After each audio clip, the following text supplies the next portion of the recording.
Hello, everybody. Happy August 3rd, 2020. My name is Christopher Saunders, and this is the Connecticut Sports Talent Show, where we talk all things talents in Connecticut. And on today's show, we have the quarterback for the Crosby Bulldogs in the NVL in Waterbury. His name, Tanner Leo. Tanner, it's great to have you on, man. Great to be here. You know, I think, again, I mentioned this yesterday in a tweet that Crosby has not had the wins or, they've had the losses, but the wins have not been there for the program in the last few years.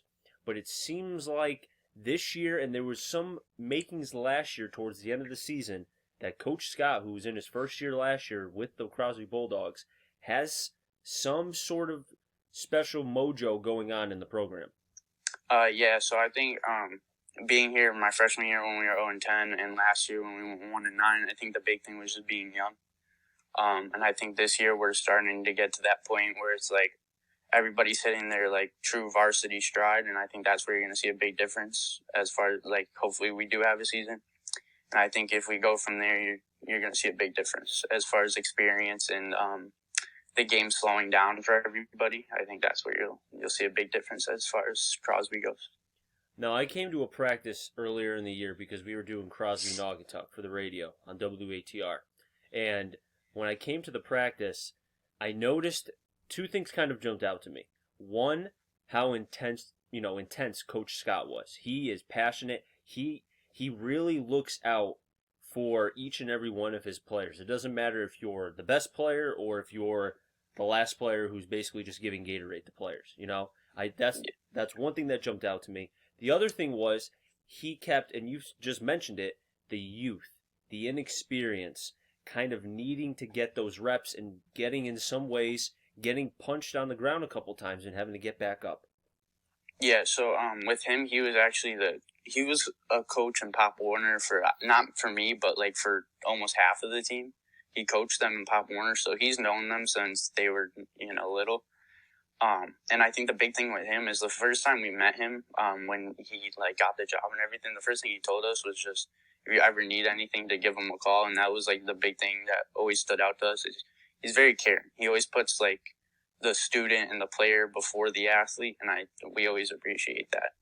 And he really takes care of everybody as far as like not even like football. He always makes sure you're doing good. Whether you need to go in the office and talk to him or just give him a call, he'll make sure. No, that's big because you need to have that kind of relationship where it's not so much coach to player, but in a lot of ways, it's almost like he's a father for 40 or 50 kids, young men, because he's trying to, because not every football player in high school is going to play college football.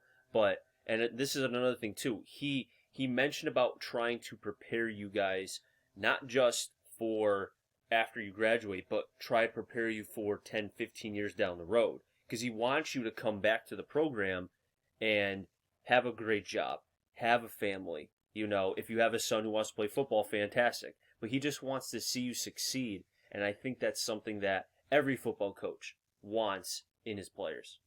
100%. He's like a father to everybody. Like, and that's not even with people that have like issues. It's just like, he's like, you could walk into school, you have a bad day at school, you talk to him after practice, he'll joke around with you, put you in a good mood. Maybe put you in a bad mood when he makes you run, but either way, he's always a great guy at the end of the day. Hey, running's fun. I mean, you do it in football, you do it in soccer, you do it in baseball. Running's running. You get over it after a while. Yeah, but Tanner, eventually. I got you on the show because I thought your story was pretty unique about you being one of the youngest players in Connecticut as far as your age group is concerned, because you're going into your junior year. And I also want to talk about you being the quarterback and working with the deaf quarterback. But we'll go into that later in the show. First, I want to hit on the age factor. Now, you mentioned to me prior, during the pre-interview process, you were 13 as a freshman, and your birthday is late, so because of that, you've been one of the youngest or the youngest in your age group. Do you think in some ways that kind of is a negative just because you're trying to mature, I guess, quicker than others because they're a little bit older than you? And then my second question is, how does that translate on the football field? I think my freshman year, it was a bit of a negative. I don't see it anymore, but my freshman year, from going from a Crosby team that went 5-5 to getting a fresh, like they had Al the year before I came. great quarterback, was awesome. And then you go to this freshman kid, and that's my first year playing quarterback, and they were frustrated. I was young, couldn't really, like I was a good leader, but I couldn't get control as far as, like, the seniors go. They were getting frustrated. So I think there was a negative. As far as now, I think I just kind of caught, like, the leadership in stride, and we're all just growing up together and maturing. And then as far as on the field, I think I had a little bit of issue. Not my freshman year, but maybe last year, I could have been a little more mature, 100%, as far as, like, on the sideline and things like that. But as far as now, I think, like, we all, like, matured together. That was our big thing. Like, you wouldn't even really pick up on it because we were all fairly young. I was just a lot younger, and it was just like, whatever, you go from there. I didn't control when I was born, but that's okay. And another thing too, let's not forget, boys mature a lot slower, and I mean, it takes sometimes. I've read somewhere where, boys stop maturing when they're in their, like, early 20s. I mean, I've asked athletes about, both who've come on this show and just during my times as a broadcaster, like, hey, are you still growing? Like, when did you stop? And I've had some guys tell me, I'm still growing. And I'm like, you're like 21. Like, yeah, well, I just grew like 2 inches. I'm like, oh, okay, whatever, good for you. But I think that's the difference because, you mentioned again prior to you coming on about how when you were a freshman and even a sophomore, you were kind of a grade behind. Like, when you were a freshman, you had an 8th grade body. When you were a sophomore, you had a freshman body. Now you're going into your junior year, and it seemed like this is the first time you feel like your body is starting to catch up a little bit as far as your height, your arm strength, and your aptitude. Yeah, so I feel like my height, I feel like I still have, like looking wise, like physically looking, I feel like I still look like a sophomore. But arm strength, mechanics, and mentality wise, I'm definitely starting to hit my stride and get there. But, like, my body, like, I'm 5'10" right now, around there, 5'10", 150. So I mean, not where I want to be yet, but, like, mentality wise, I'm starting to, like, game slowing down. Junior year, it's like, all right, now it's big varsity time. Like, you really gotta step up. So my body and my, like, not my body, my arm strength, my mentality, and just my overall mechanics, that's, like, hitting stride. But I still feel like my body's a year behind, like, physically looking, and, like, I don't necessarily pass the eye test, but it's whatever. Hey, there's been a lot of quarterbacks who don't pass the eye test. I mean, look at Tim Tebow. I know Dak Prescott is built like a defensive back, but even him, I mean, his throwing motion, I'm a Dallas Cowboys fan, that's why I mentioned him, but there's a lot of quarterbacks who don't fit the profile. I mean, look, Lamar Jackson didn't fit the profile because he couldn't throw. He still can't throw, but it's because he's athletic. So I think you may not fit the profile just by looking, but if you have the accuracy, if you show that you have enough arm strength to make the short throws, the intermediate throws, and you continue to grow with your aptitude as far as the game of football, which I know you are, because we're going to get into your time with a deaf quarterback in a moment, I think that will jump out a lot more than if you just, he looks like he's a Division I quarterback. Let's draft him. You know what I mean? Right. Yeah, 100%. I think so going to camps, I always knew I didn't pass the eye test. But you always got to find, like, every time you look at, like, a Russell Wilson, Kyler Murray, like, all those, like, short guys and stuff, like, they always have that something, and that something's normally being athletic or being able to move around, and, like, you can't really show that at a camp. So my thing was always showing, like, my competitive edge and letting that kind of take it from me. And it's always my mindset that helps me, not really my height. But, I don't got to pass the eye test. You can look at my film. That's fine. I would almost think that because of what Russell Wilson did has opened the door for shorter quarterbacks. And I'm not saying that you're not going to grow. I think you're going to be well above, I think you're going to be well above 6 feet by the time this is done. But what I'm trying to say is, I think Russell Wilson, because of his success, allowed Kyler Murray to get an opportunity. Allowing these quarterbacks and seeing, like, okay, a guy under 6 foot can succeed. And I think that's, in some ways, it helps you because let's say let's say you stop growing and you stay at 5'10", 5'11". That's not bad because it's like, well, he's succeeding at the next level. He can do it. I may not be as athletic, but there's other things that you can do to make up for that. Right. The big thing, excuse me, the big thing my coaches always told me is like, when you go to the NFL and a lineman's 6'6" and the quarterback 6'4", what's the difference when you're 5'11"? Like the 6'4" guy can't see over either. It doesn't.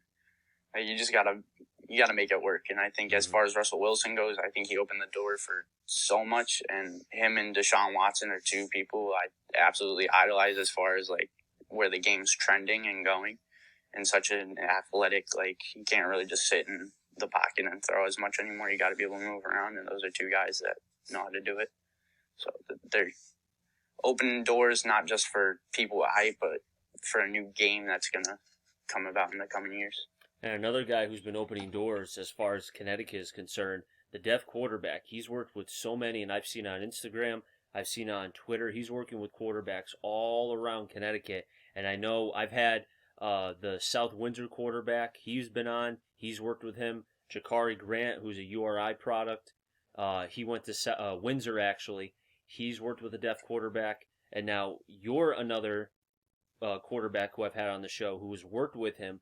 Just kind of take me into a practice. What does he do? Because I find it very intriguing that it's not so much the mental he works on. It looks like it's more of the mechanics, trying to make sure that everything is repetitive. Yeah, so every time you go there, he does the same thing every single time, and it's like as far as warm-up goes. And the big thing he focuses on is just like keeping the same throwing form at like every time. So if you're constantly adjusting your elbow and adjusting your shoulder, you're gonna have problems mechanically. So the big thing he always stresses is getting that L when you're starting your load, and then through your release, you gotta like always have an L. That's his big thing.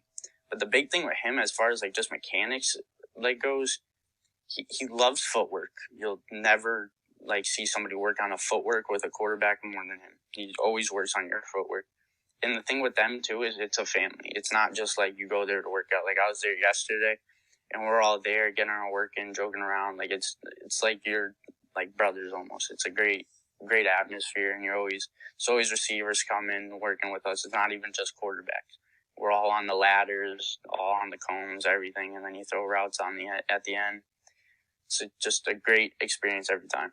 And the different age groups between, I've seen as young as what looks like 10 or 11 years old, and then I mentioned Jakari Grant, the quarterback of URI. He's in college, so it seems like to me that it's not just it's one specific age group.